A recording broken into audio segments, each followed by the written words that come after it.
बहुत बुरा वक्त था सर, वो बहुत बुरा टाइम था। और हम लोग बाहर काम कर रहे थे, रोज की तरह जैसे काम करते हैं, रोज की तरह काम कर रहे थे। एकदम चीखने चिल्लाने की आवाजें आई और बिल्लाने की आवाजें आई, तो एकदम सारे कुली भागे वहां पर। और वहां पर भागा तो देखा कि बच्चे नीचे पड़े हुए हैं, औरतें भाग रही हैं, लेडीज भाग रहे हैं, जेंट्स भाग रहे हैं और लोग लोग चीख रहे हैं, चिल्ला रहे हैं।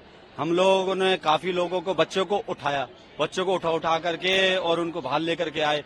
कुछ लोगों को, बहुत सारे कुलियों ने, कुछ लोग जो खत्म हो गए थे, कुछ बेहोश हो गए थे, उनको उठाया, उठा के एम्बुलेंस तक पहुंचाया। कुछ लोग दबे हुए थे, 8-10 बच्चों को तो हमने निकाला। अब वहाँ ऐसे से बच्चे चीख रहे, चिल्ला रहे। एक दर्दनाक वाकया बताता हूँ मैं आपको, जो हमारी आंखों में आंसू आ गए थे। एक एक एक एक औरत थी जो चिल्ला रही थी कि उसकी 4 साल की बच्ची थी, वो रो रही थी कि मेरी बेटी मर गई, मेरी बेटी मर गई सर। उस बेटी को हमने पकड़ा, उस बेटी को लेकर के हम बाहर तक पहुंचे सर। और 2 मिनट बाद उस बेटी को सांस आ गया और वो रोने लग गई सर। उसकी माँ जो रोई ना सर, खुशी के मारे कि मेरी बेटी बच गई, मेरी बेटी बच गई। सर कितना बड़ा दर्दनाक आंख होगा अगर आपकी बेटी, आपका बच्चा अगर 1 मिनट के लिए मर गया और दूसरे मिनट आपको पता चले कि वो बच गया, क्या क्या मंजर होगा सर। तो हमने अपनी जान की परवाह नहीं करी। हम अपने आप को बेवकूफ भी बोल सकते हैं, बहादुर भी बोल सकते हैं, जो हम भी कूद गए उसके अंदर। हमारी भी जान आ सकती थी क्योंकि भगदड़ मच रही थी उसमें। कमजोर लोग थे, बच्चे थे, जो लेडीज थी, उनमें इतनी ताकत नहीं है जो भीड़ का सामना कर सके। और वो बच्चे नीचे आ गए और वो लेडीज भी नीचे आ गई। अब उनको ले करके अब उनको बचाएं या अपने आप को बचाएं। कुछ मर गए, कुछ बेहोश हो गए, बेहोशों को भी पहुंचाया। मैं तो दुआ करता हूं ऊपर वाले से, ये मालिक उनकी जिंदगी बच गई हो, शायद उनको होश आ गया हो जैसे उस बच्ची को होश आया था। तो बहुत सारी बच्चियों की जिंदगी बचाई सर। वो 8 के आसपास, 9 के आसपास, ऐसे टाइम का तो कंफर्म नहीं है, पर बस हमको तो जान बचाने में था, भगदड़ में था। हमारी जिंदगी में पहली बार ऐसा मौका पड़ा था। बहुत सी औरतें, आदमी ऐसे थे जो शरीर में बहुत हैवी वजन था, अब उनको उठाना मुश्किल था। लेकिन 4 कुलियों ने मिला करके हाथ पैर पकड़े उनको।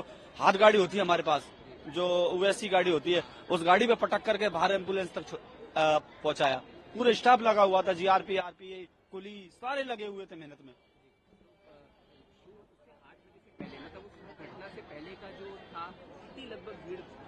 भीड़ तो कई गाड़ियों की थी, वो 14 पे भी थी, 15 पे भी थी, 16 पे भी थी, कई गाड़ी जाती है, उनकी भीड़ थी, रोजाना होती है। ऐसा नहीं था कि कल ही थी वो। लेकिन वो क्या हुआ क्या नहीं हुआ वो ऊपर वाला जाने, ऊपर वाला जाने कैसे हुई वो, क्या नहीं हुआ कैसे हुई। लेकिन बस इतना मालूम है कि वो एक बुरा टाइम था, उसमें कुलियों ने बहुत हेल्प करी सर। कितने लगभग कुली रहे सर यहाँ 1478 कुली हैं, 1500 कुली है, लेकिन उस वक्त आधे कुली तो होते ही होते हैं। और सर इतनी भीड़ में कुलियों का नहीं पता कहाँ है। लेकिन जितने भी जो भी मदद थी हमने उठा करके, हमको रोना है। अब हम अपने आप को भी नहीं समझ पाए, रोए। ये हमने पहली बार जिंदगी में कोई बड़े ऑपरेशन होते हैं उनको तो लोग करते हैं, हम एक मजदूर किस्म के लोग, हमने तो ऐसा मंजर पहली बार देखा जहाँ लोग मर रहे हो, आंखों में आंसू हो, चीख रहे हो, चिल्ला रहे हो। हमारी हिम्मत ही काम नहीं करे, लेकिन फिर भी हमने जैसे तैसे करके उठाया उनको और उनको ठेले तक पहुंचाया, एम्बुलेंस तक पहुंचाया। कुछ जो हाथ में आ सकते थे, बहुत कुलियों ने मदद करी सर, जी जान से। 15 साल से सर, लेकिन पहली बार ऐसा मंजर देखा। या सर दिवाली और छठ पे भी 5 लाख की भीड़ होती है, लेकिन कभी ऐसा नहीं हुआ। बहुत अच्छा इंतजाम होता है हमारी स्टाफ की तरफ से, बहुत अच्छा इंतजाम होता है। इस वक्त क्या हुआ क्या नहीं हुआ ऊपर वाला ही जाने सर, लेकिन बहुत बुरा मंजर था, बहुत बुरा मंजर था सर।